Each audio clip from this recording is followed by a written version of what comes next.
Okay, so the first question that I got, not in any specific order, was last year. The maror was terrible. Why was the maror terrible? It wasn't strong. So the horseradish that somebody purchased wasn't strong, and they literally wanted their money back. This is me, the Markowitzes. It was not good. And so Sarah said, okay, you know what we're going to do this year?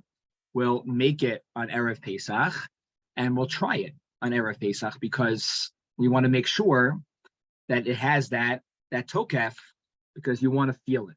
You want to feel the pain and the suffering of eating this maror. So let's just take a step back for a minute.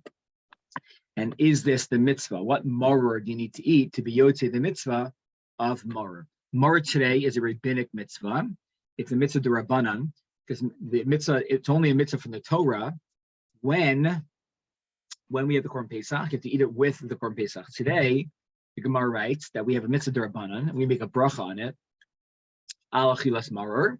You should make a bar dama on it, perhaps. And for the karpas, so you make a dama on earlier in the Seder, covers the maror as well, since it's like a ceremonial food, even though it's eaten after the hamotzi. And now you have maror. So what should maror be? Maror ideally should be romaine lettuce, and you have to have a kazayas of it. Kazayas, you factor in a kazayas only based on the stalk itself. Many people from Europe, really families coming from Europe, didn't have romaine lettuce there. It didn't exist in Europe. So for that reason, they relied on something else, a different type of very bitter vegetable, horseradish, right? And that's what they used. And that horseradish, the red with the dye, actually that one is, you don't see any mitzvah with that, since it's considered cooked, since it is soaked in a liquid for a long enough time that you wouldn't be yotze any mitzvah. But we're talking about the horseradish. You can eat it plain off bite it off, or you can chop it up and grind it. So many people today, they're yotze their mitzvah with the maror, the romaine lettuce. And some people have one or two minhagim. Either they add some of the chrein, some of that horseradish, to the romaine lettuce and eat it together. Others feel there might be a violation of something, because you're taking away the taste of one by eating them together. But okay, that's one minhag. I listened to a shiur yesterday that some gedolim, that's what they do.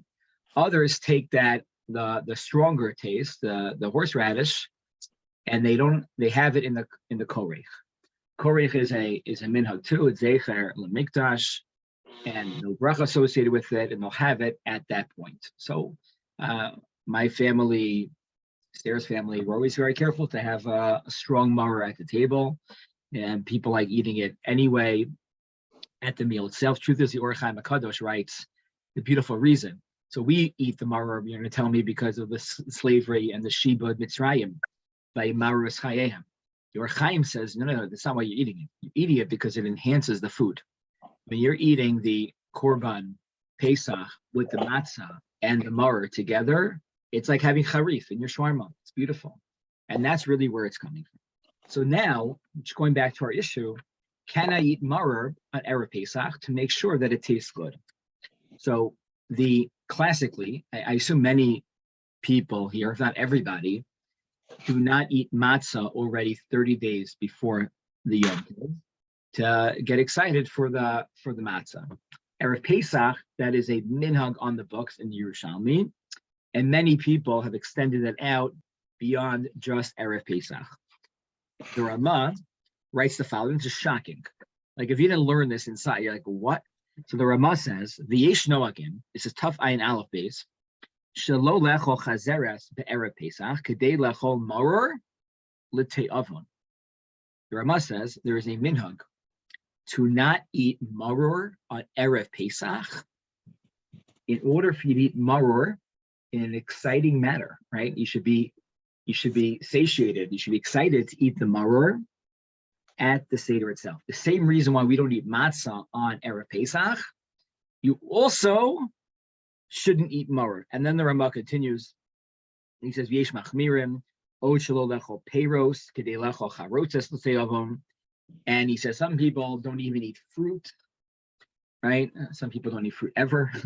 Some people don't eat fruit in Erev Pesach because they should eat the charosas l'te'avim.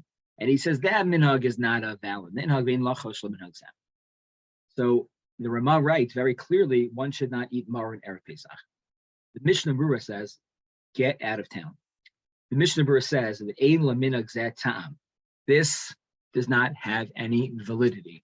He feels this is not a valid minhag, and he disagrees vehemently with the Mishnah Berurah. And the Aruch HaShulchan explains very clearly, if the whole point of it is to remember the Shibud, that's something that we need to remember then, right? On Pesach.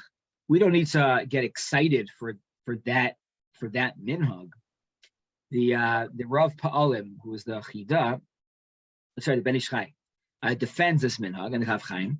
Shein kavasam l'bekshevakachis avelachis mar el shelchila tia kedavar chadash. Whole goal here is not like matzah. They'd be excited to eat the matzah. Actually, this year it's a little bit different. I'm a shatzer matzah person. I've eaten shatzer matzah I think my entire life, and now that no longer exists. So there's like a curiosity with eating the matzah. And I'm a little bit hesitating. And I have actually for the first time, I think like a taiva, real desire to try the matzah because I do really want to see what it's going to taste like. I have a genuine curiosity about it. I'm a little bit nervous. I don't know. We got matzah from Montreal. That's where the family got matzah from this year. I thought we were getting summer. I don't know. So I'm very curious about this and a little bit nervous about how it's going to go down this year. So that is that's an issue. But now regarding this, so now you have a machlokas between the Ramah and the Mishnah Berurah as to whether there is a valid minhag to not eat the mar on Erev Pesach. That is issue number one that came up over the last while. Secondly, tomorrow is a very, very exciting day. Tomorrow is an Erev Yom Tov, and it's really the only time. Every Yom Tov is exciting and anxiety-provoking, and you're going through your list and making sure you have everything. But that's just the anticipation for the holiday itself. Tomorrow, the holiday itself, the Erev itself is a holiday. Erev Pesach is a holiday. The greatest proof for this is that if somebody is sitting Shiva, they get up at Chatzos on Erev Pesach. If someone's sitting Shiva and Shiva ends because of Sukkos, they don't get up until, I don't know, an hour or two before Sukkos, as much time as it's needed to prepare for the holiday. That's not true when it comes to Pesach. Why is that? Because we bring the Korban Pesach, the earliest time we can bring the Korban Pesach is at Chatzos. Therefore, already at that moment, it's a holiday. The Chizkuni writes on, I think in Parashat Emor, or maybe Parashat Pinchas, that there's really two holidays happening here. There's a holiday of Erev Pesach, and then there's a holiday of Pesach itself. And if you look at the Torah itself, you will see that the Torah calls Erev, tomorrow, the 14th of Nisan, Chag HaPesach. And the holiday from the 15th to the 22nd, that is referred to in the Torah as Chag HaMatzos. It's like two different holidays. So let's ask two questions, which are really connected because of this idea. One was, when must I burn my chametz? Number two, meaning when's the latest time to burn my chametz? And number two was, can I get a haircut or can I on tomorrow afternoon? Tomorrow afternoon, a lot of things are done already. I prepare in advance. So tomorrow afternoon, I'll get a haircut. Is there any problem with that? So the halacha is the following. Let's just go through one at a time. The Mishnah Berurah in Taf Mem Gimel really spells this out very, very beautifully. He says the Gemara learns out from the pasuk that when you bring the Korban Pesach, lo tochal alav chametz, you can't eat chametz with it. That comes to teach you that there's an Isser Deraisa to already eat chametz at the Shas Achilas Korban Pesach. So whenever it's permitted to eat the Korban Pesach, there's an Isser Chametz. That Isser Chametz doesn't come along with an Isser Kares. That Isser Kares only kicks in when Pesach starts on its own. But already at that moment, we have the Isser of Bal Yera'ah and Bal Yimatzeh, according to many poskim. And Chazal added 2 points here, that they extended this time, not only at Chatzos, but even earlier. You'll notice here we have 2 different zmanim. We have this zman where we can no longer eat the chametz. That's an earlier time. And then we have a time when we can no longer own the chametz, right? That's a little bit later. And then you have chatzos. And Chazal did this. This is the second parak in Maseches Psachim, to protect us from any potential violations. Now, can I burn my chametz?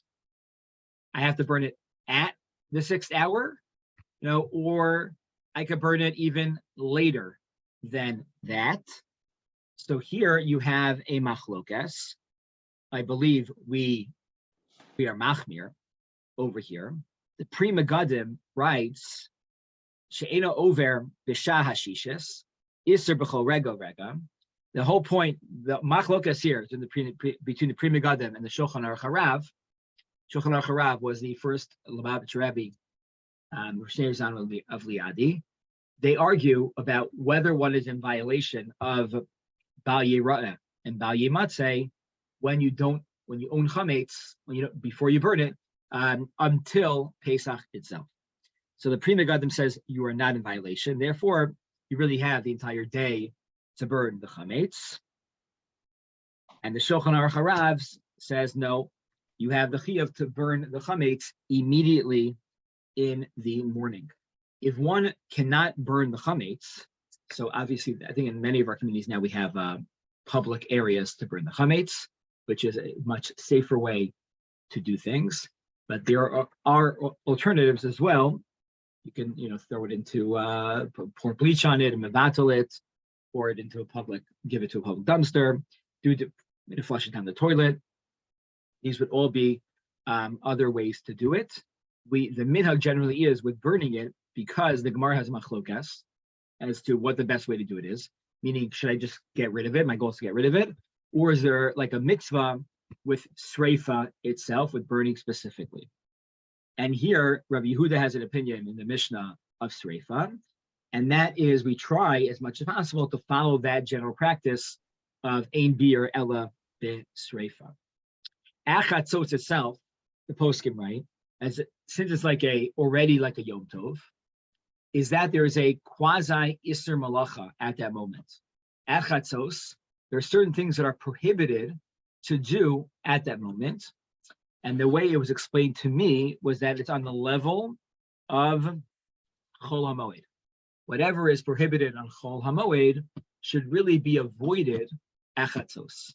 So that includes haircuts. One needs to shave. One should really shave tomorrow before Chatzos. All of those things should really be done before Chatzos, because already the holiday has already begun to a certain degree. Okay, so that was issue number 2. Issue number 3, which is, I think, comes up all the time, but usually, amazingly, people always try to try new recipes. And they want to, whatever the recipes are, they want to try new recipes. And for the Seder night, one of the biggest challenges for us Ashkenazim is the potential issue with making something that is roasted. Why is that an issue? The Shulchan Aruch, quoting the Mishnayos in Maseches Psachim, in Kaf Ayin Vav, tells us that there's a minhag in many places to not cook roasted meat on the night of the Seder. Why not? We're afraid that this might be confused with the Korban Pesach. In fact, people try to avoid saying anything is for Pesach. I was listening to Rav Shechter yesterday give a shiur, and he said in broilers, I have to like find something to look this up. He said that when they write their hashgacha on their products that they give hashgacha to, they don't write kosher lepesach. Because that sounds like whatever they're giving a hechsher to is for korban pesach, right? They're concerned with that. So what do they write? Kosher al pesach, on pesach. It's not grammatically correct. Doesn't sound so great. Doesn't flow in a sentence, but it sounds better. They're concerned about lest somebody confuse whatever this food item is with the korban pesach itself. And this seems to be machlokas Sfardim and Ashkenazim. Sfardim feel that at the Seder, we dafka should have roasted meat. Why should you have roasted meat? Because you should have something zecher lePesach. We have the zroa, and that's it. And we don't eat the zroa at the Pesach itself. In fact, even show this minhag, when we say the statement of Rabbi Gamliel at the Seder, we say Pesach matzah maror. We don't point to the Pesach, lest also we violate and we consider this the korban Pesach. We lift up the matzah, and some people also have a beautiful minhag to take the maror and to kiss the maror as a chibah mitzvah to show the appreciation for Hakadosh Baruch Hu's hashgacha in general. Now, the Ramah says, the Mishnah Berurah says, the minhag for Ashkenazim is to be machmir, and it's really a chumrah on a chumrah. Why? The korban Pesach, just to appreciate the way it was cooked on a spit, and it couldn't touch any wall of anything. It couldn't be in a 9x13 pan. It couldn't be on a baking sheet. It couldn't be on anything. It had to be fire all around it on a spit and turned around. And that's the way it needed to be cooked. So we cook today, even if you cook roasted, most of us are not cooking in a spit. We're cooking on a fire, right? On a rack, on a something, in a barbecue. So we are machmir. We are machmir over here. So to what extent does this minhag extend out for Ashkenazim? I have something and it calls for me to roast it. I have to broil it in the oven. So when I broil it, is that enough? Is that a violation of this halacha?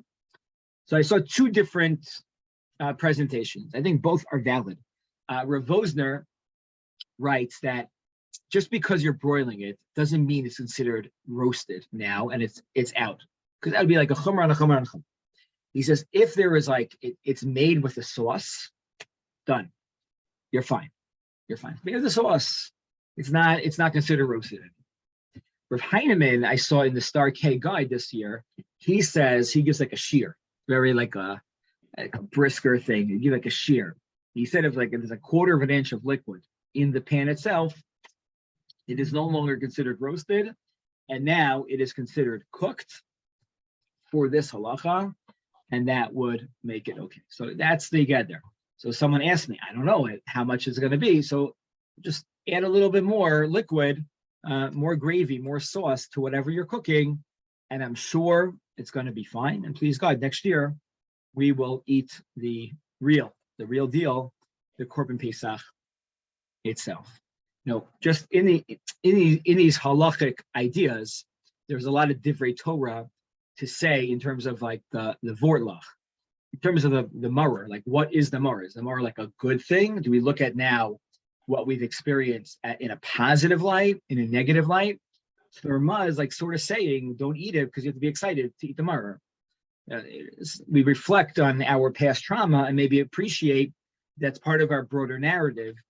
And the Mishnah was like, no, it's cool or bad, right? The second idea regarding the Pesach, the korban Pesach itself, is such a powerful idea that it creates its own entity of Yom Tov. To appreciate what was happening in Yerushalayim at the time, millions and millions of people needed to squeeze into the old city of Yerushalayim to eat the korban Pesach. That was a giant miracle. It was huge. And now we are so sensitive, right? Ashkenazim versus Sfardim. How do you treat memory? How do you treat something that's no longer here? So do you pretend like we're really like sad about it? We can't have any trace of it. And that is like the Ashkenazim. And the Sfardim say, no, we want to bring it to the table because we really, really want it so badly. Different ways to attack and approach the same ideas. Tomorrow is also the beginning of a 3-day Yom Tov. And at the beginning of a 3-day Yom Tov, before Yom Tov begins, we have an Erev Tashilin. So many of the questions that I've been getting is, I'm not cooking anything. I cook everything in advance. I'll be done by Wednesday. Do I need an Erev Tashilin? That is one question I got. And I just got a different question. I want to make a chillent on Friday for Shabbos. How do I go ahead and do that? He's not asking me for a recipe. So what do I do? So number one, even if you are cooked everything for the 3 days in advance, which is tavo alecha bracha, that's amazing. You still need to do an Erev Tashilin, because an Erev Tashilin covers not only food things that you do in preparation for Shabbos. There's an Isser, Deraisa, perhaps Rabbanan, Machlokas, to prepare from one day of Yom Tov to another day of Yom Tov, or from one day of Yom Tov to Shabbos itself. What gives you this heter? This is called an Erev Tashilin. It's based on the Gemara's Bava Metzia and Mesechus Beitza, Daf Tezayin, Mebez, and on. So it takes a long time. And there he says and there, what's our concern here is that what do I need to do? Well, all women do this to prepare from Yom Tov to Shabbos. They light Shabbos candles. So on Yom Tov, I don't light the Shabbos candles from on day 1 to day 2. I wait till day 2 starts. On Friday night, I can't do that because I can't light fire on Shabbos. That doesn't work. So I need to light my Shabbos candles on Friday afternoon. Even though I cooked everything, this is part of my Erev Tashilin, is the lighting of the candles itself. So even if you cooked, well, you never know, you may need something else. You never know something's going to come. But that would be part of this whole thing. Now, someone said, I want to make a chillent. So usually, if it's a regular Friday, the way that I can make a chillent is one of two ways. I can have it cooked before Shabbos. I put it up Thursday night. I put it up early Friday morning.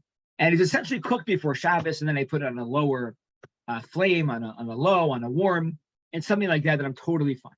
Some people, they don't prepare in advance, and they need to do the following. What they do is something called Kidra Chaisa, is that close to Shabbos, they put the cholent pot, everything in, and they turn it on high or on low, whatever it is, and it's not ready at night, but it's ready the next morning.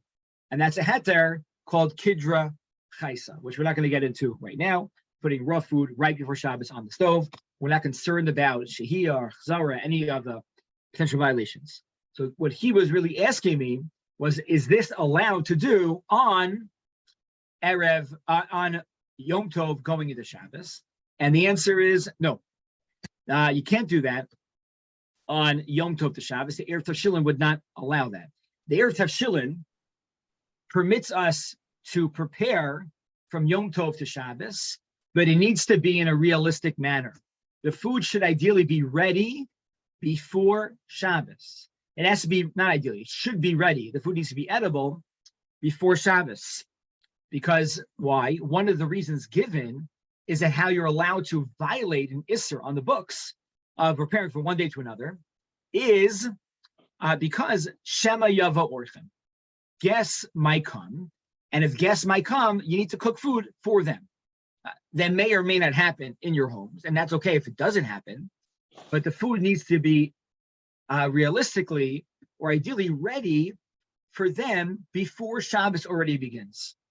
So how much before Shabbos begins does your food need to be edible? That is a machlokas. Some poskim say it needs to be ready by shkia. You can go up to the wire at shkia.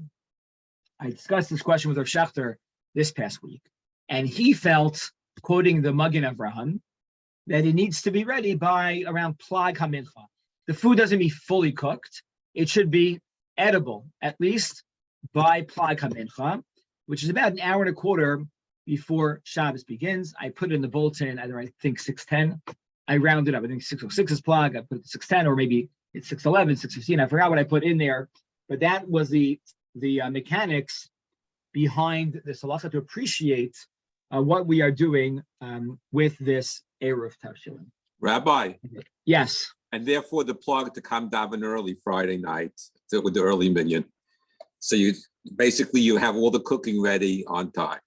All the cooking ready on time. Okay. Okay, that's another plug for the early minion. So today, in preparation for Yantif, I see somebody's coming in the chat.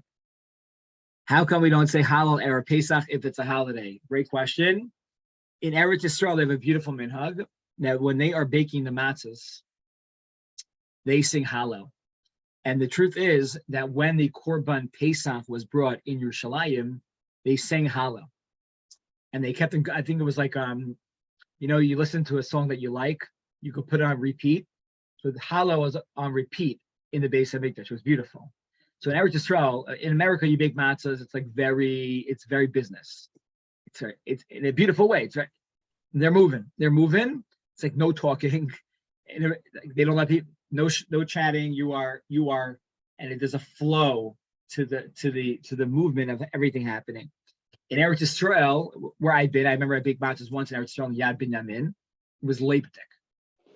Someone came with a guitar. People were singing and dancing in between, a whole different thing. So maybe, okay, it's a beautiful idea. It could be maybe that's why we say Hallel at the Seder on Friday night, not Friday night, Leil HaSeder, as well, to commemorate what we did in the Beis HaMikdash. Okay, so just to review, 4 questions we discussed. One was when the Shas Beer, we are machmir to do it at the earliest time possible. There's an Isser Malacha of Chol HaMoed already on Erev Pesach after Chatzos, shaving, haircuts, etc. Maror, 2 different machlokas minhagim, Mishnah Berurah and Ramah, as to what to do regarding that.